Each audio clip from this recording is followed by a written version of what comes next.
Welcome to the Clear Admit MBA Admissions Podcast. I'm Graham Richmond, and this special episode of the show takes us to Boston, where Clear Admit organized an MBA fair with some of the leading schools in the world. While we were at the fair, we did a number of panels with admissions directors, and we're going to share that audio with you. This particular episode focuses on a panel we did that was called Admissions Tips 1, What You've Done, Tests, Work, and Activities. So essentially, there are a number of components that go into a successful MBA application, and this panel focused on 3 of them, right? So what is the role of standardized testing and past academic performance? How much work experience is needed and what aspects are important when a committee is looking at your work experience? And finally, why do admissions teams look at hobbies, volunteer work, and collegiate involvement? So we tackled all of that. It was really a great panel. And we had admissions directors from Dartmouth Tuck, Georgia Tech Scheller, Columbia Business School, and Cornell Johnson Tech MBA. So it should be a great listen. Stay tuned. It's live audio, so forgive any kind of crowd noise, but it's a lot of fun. Tune in, and we'll see you next time. Welcome, everyone, to the second panel. As those of you who were here for the first, these are really speedy, but it's, again, by design so that you have time to go and chat with everybody. Let me introduce our panelists. I love this panel because this is an admissions tips panel, so we're getting into the nitty-gritty so that you can walk out of here with advice and information that'll help make your applications more successful when you apply to business school. Let me just introduce our panelists. We have Amy Mitson from Tuck at Dartmouth. Welcome, Amy. Thank you. We have Emily Sharkey from Georgia Tech, Kate Murphy from Columbia Business School, and Joseph Korevec. I just want to make sure. I'm worried about mispronouncing your last name. And Joseph works at Cornell, but at Cornell Tech in Manhattan, where they have a 1-year specialized tech MBA program. So we're going to get right into it because we just, we're on the clock, right? So Amy, most MBA programs accept the GMAT and the GRE. Some even allow for waivers, but let's start with these tests. What are these exams for? What are they evaluating? So GMAT GRE is another, one of many layers of evaluation and ways that you can show the committee areas of strength and experience. So GMAT or GRE, you may be familiar. There's quantitative assessment part, verbal assessment part, some critical thinking, data assessment. The 2 tests differ a little bit, but those tests are not just to test you, but also are an indicator of some of the, the performance, future performance of you in a heavy quant core curriculum typically, or that first year quantitative coursework. So that will provide the committee with some indication of your level of quantitative strength and verbal capabilities. It's not everything, right? You've seen some of the applications and the questions that we ask, and so we're going many levels deep. It's not just a test that we're using, but the test does just that, kind of provide us some awareness of future performance in the first year curriculum. It can also be a competitive measure. They're in a competitive application process. It can be a way for you to shine. That may be where you shine in a process where you're showing a strength there, and the committee sees that and is able to, help you stand out. Maybe that's a spot where you stand out in the application process. Got it. I would add also that I think it's kind of a leveling device, right? So if you imagine MBA programs getting applications from people all over the world who've studied at all types of different institutions, sometimes having a test score is like a way to compare that candidate from Brazil with a candidate from France or America and have this sort of level set. Emily, can you talk a little bit about, there are other tests that some schools allow one to take besides the GRE and the GMAT. I think it's on automatically. Yes. So yeah, just take us through. And also, can you not take a test? Yes. So I think I'll start with that second part first. Yes, there are programs that are test optional. Georgia Tech happens to be test optional. I would say do your research. It will be pretty clear on schools' websites, whether they're test optional or not. And I think as part of a test optional process, most schools will give you criteria of what makes you a strong candidate to be test optional. As part of our process, for example, if you have taken the LSAT or the MCAT, GMAT has something called the executive assessment. These are all other exams that not necessarily we're reporting on, but to Amy's point, it gives us an indicator of kind of will you be able to be academically successful in the program? So those are other things that if you've taken and a school happens to be test optional, you can submit those as an example of that. And then as far as test optional, I think, again, look at the website. No one's trying to hide what we're looking for. And I think, again, if you're not taking a test, it's can you show us that you can keep up quantitatively in the first year of the program? Was your undergrad institution rigorous? Was your undergrad major rigorous? In your professional experience, have you been exposed kind of to more quantitative heavy coursework? So I think those are some things that we're looking for. Yeah, and you're making a good point about the first year curriculum in an MBA program is pretty challenging from a quantitative standpoint. I mean, you're going to take economics and finance and accounting and all these numbers courses. And so, again, taking these tests or having evidence on your transcripts, which we're going to talk to Kate about next, is a good way to show readiness, academic readiness. So, Kate, I said earlier that people apply to business school from all over the world. You're reading applications. How do you use the grades and the transcripts? So people are sending you their transcripts from undergrad.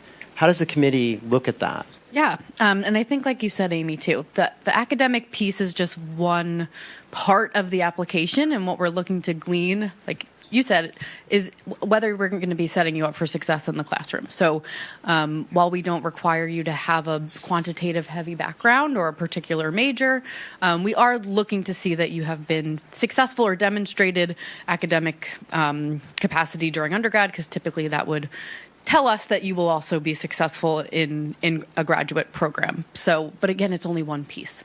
And actually your GPA is the only part of the holistic business school application that you can't change.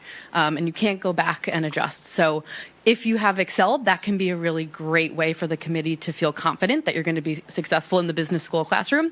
If not, there's really no use fretting over that, and maybe leaning into something like a test is another way to show that you have the academic capacity to succeed in the core.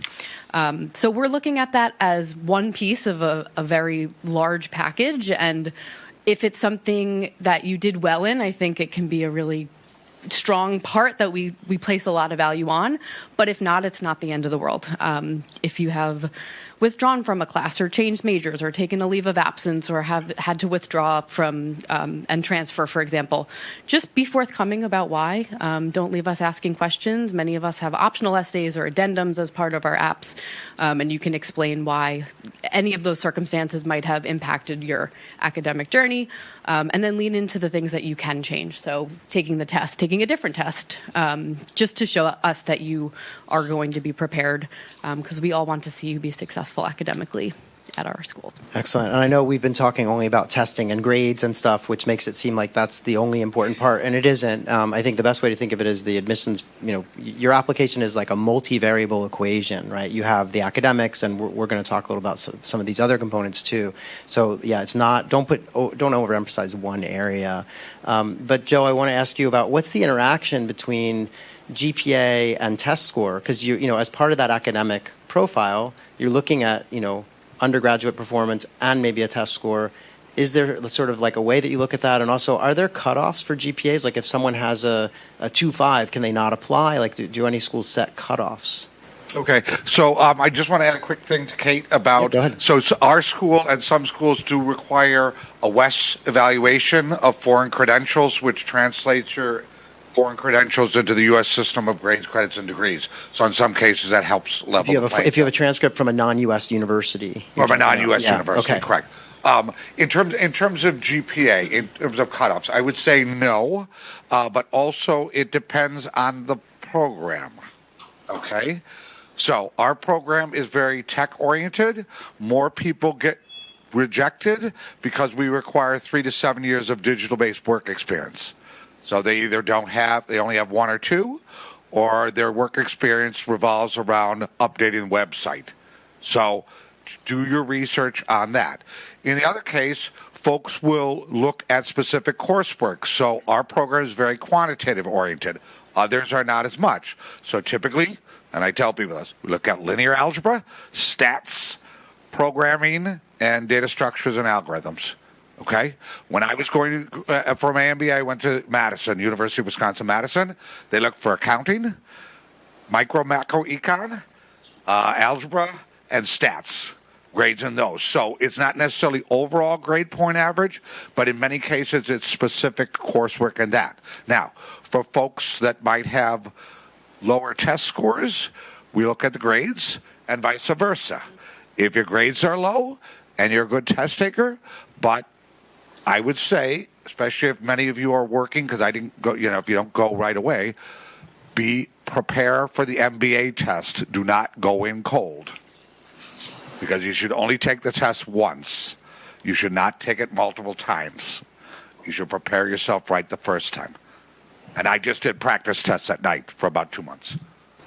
Yeah, and just to be clear, schools allow you to take it multiple times, but you're right in the sense that you might as well prepare and give it your best shot the first time. Like, it would be foolish to walk in cold and take the GRE or the GMAT, absolutely.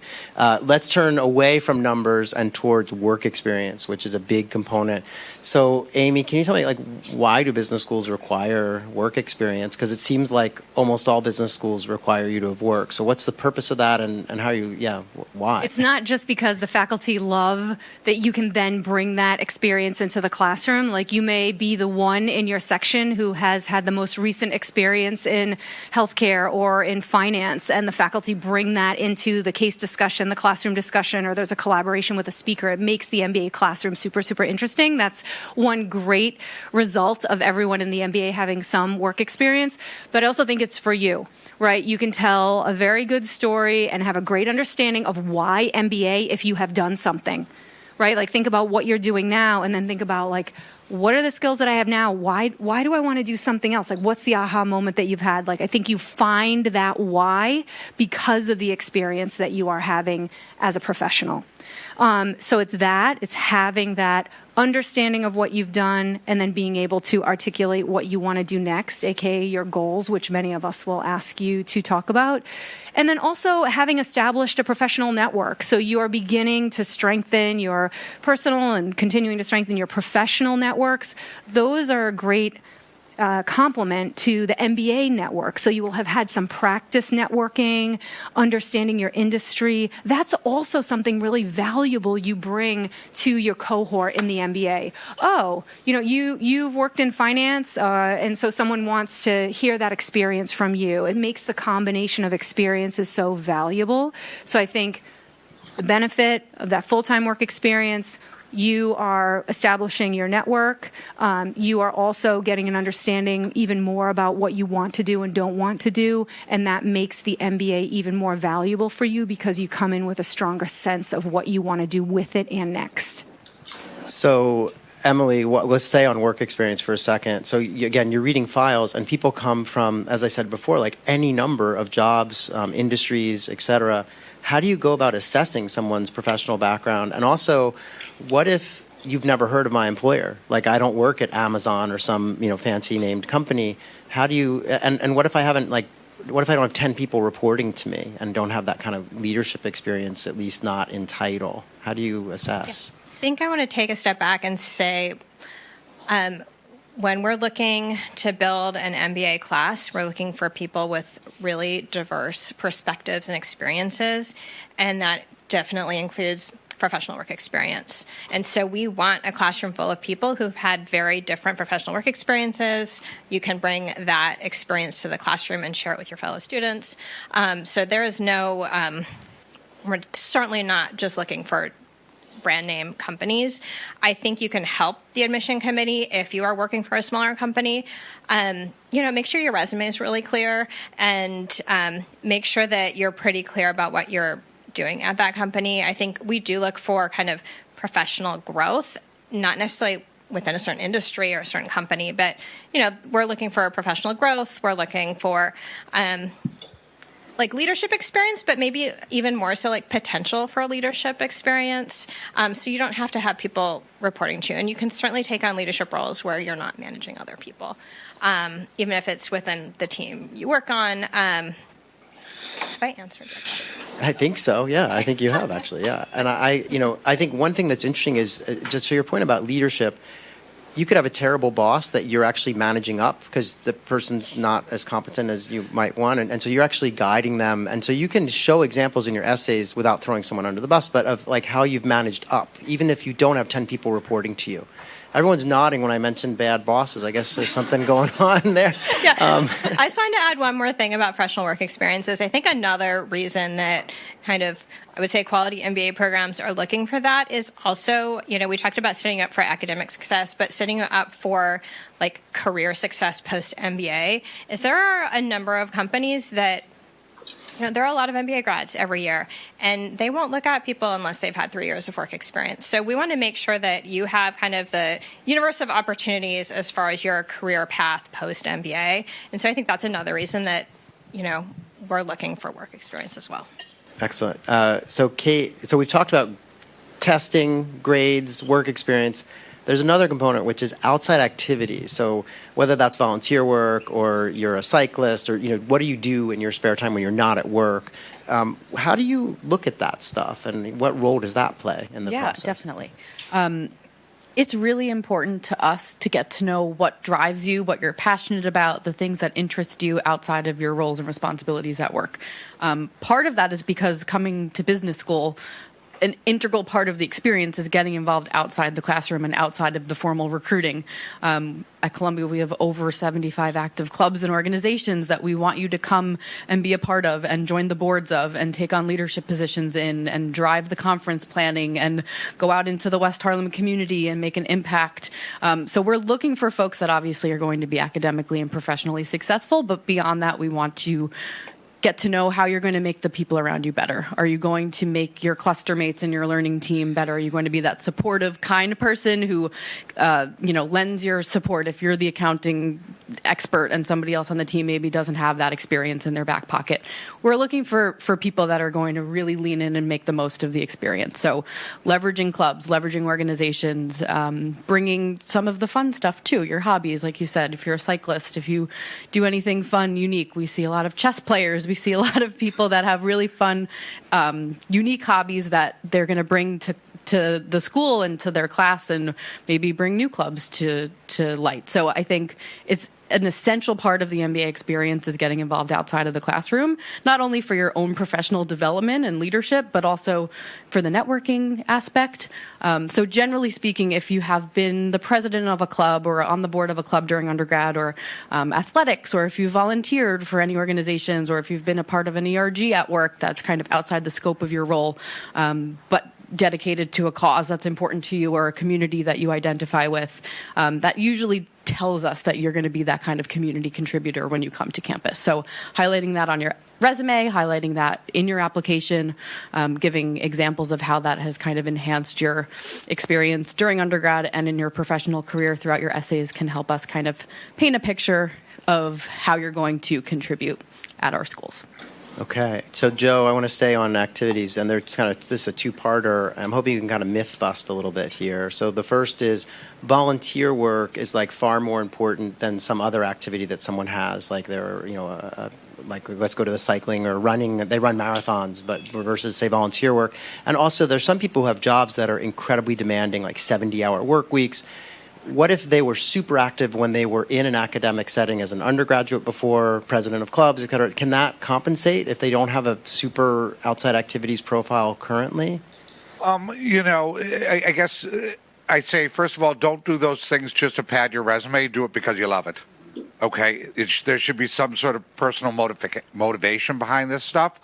We realize people have busy lives. And some people have families and stuff like that. So not everyone gets to do the summer abroad in Europe and stuff like that. But highlight the things that you've done. And what we like to see is some sort of thread through there. So, like, for instance, when I was applying to school, I said that I wanted, I was a chemistry major. I wanted to go into medical research because my younger brother died of leukemia. And I wanted to go into research to make sure that other families didn't have to deal with that. That personal motivation is much more impactful. So your volunteer stuff, in many cases, should align with your interests, your motivation.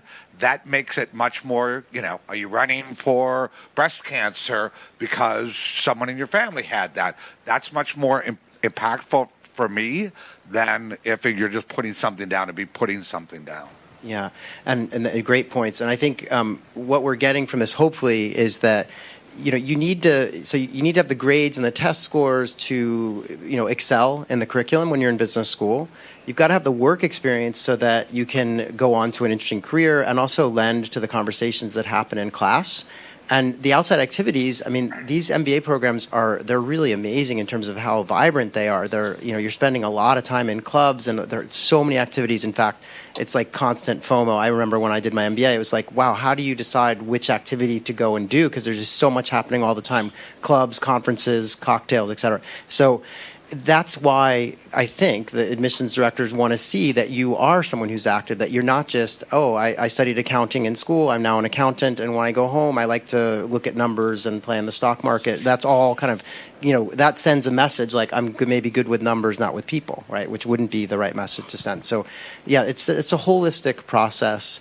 I know that we don't have time to do Q&A, and people don't like that necessarily, but it's because we're trying to do lots of panels and get you to hear from as many schools as possible tonight. But also, if you do have a question, I bet you that each of our panelists would be happy to talk with you at their table out in the main hall. So go and tell them you saw them say something great on the panel and that you had a question. So thank you so much, Amy, Emily, Kate, and Joe. Really appreciate your time.